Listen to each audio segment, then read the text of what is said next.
Okay, this is Routing Advanced. This is to show you how to prepare a route by taking, let's say, 2 zip codes out of 4 or one particular zip code out of 4. Now, on this routing page, Mr. Kenneth Bowen already prepared a route, so he has sequence numbers over here, all along here. So what we're going to do is when we get to the routing page, we're going to hit clear, and that'll take anything away from the previous day. Now we're going to come up here to these 2 drop boxes. We're going to put the first drop box at zip code, and the second drop box, you're going to scroll down to due date. And then you're going to hit sort. So now, as you can see, it separates the orders by zip code as well as due date. So these orders, 11207, they're separated in due date. And then he also has 11208. Even further, he has 11212, all organized by due date.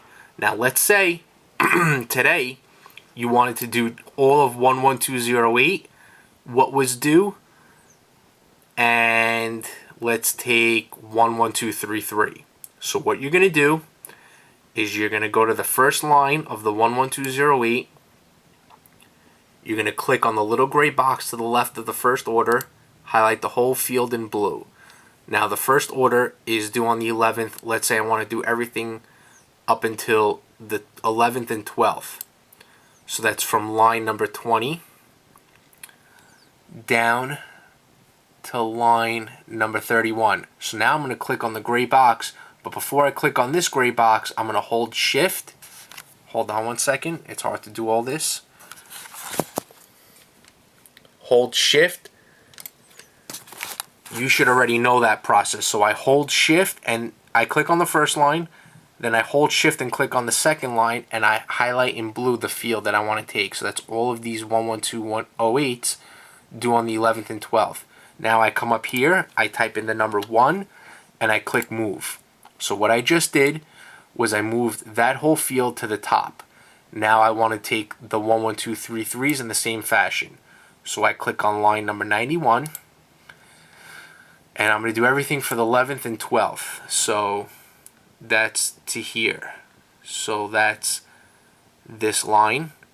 So I clicked on line number 91. Now I'm going to click on 96. But before I click, I'm going to hold shift. I'm going to put the camera down, hold shift, and then click on line number 96 there. So now I isolated that field in blue. So now this is already has the number 1. I'm going to click move. So now I move that to the top. So if I go all the way to the top, the 11233s that I wanted are there. And then below it, the 11208s. So now I'm going to do everything up until this one.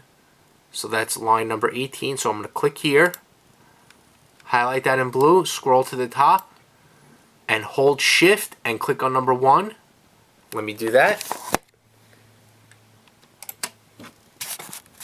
So now what I just did, I took the 11233s and the 11208s and I moved them to the top. And now that they're at the top, I highlighted them 1 through 18, the whole field in blue. And then I go ahead and I click add and save. Do you want to save your route? Yes. Your route has been updated. So now I just isolated the orders that I wanted to do for the 2 zip codes. He has 4 zip codes in his account. I took what's due out of 2 of them. Okay, and that's the way you isolate zip codes and work zip codes. So now, if you didn't watch the other videos, just to know, you hit create Excel file.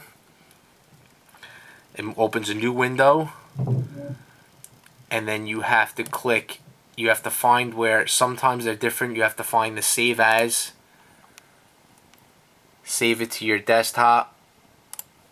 Make sure it's on text file. This can sometimes be different. Make sure it's on text file. Save.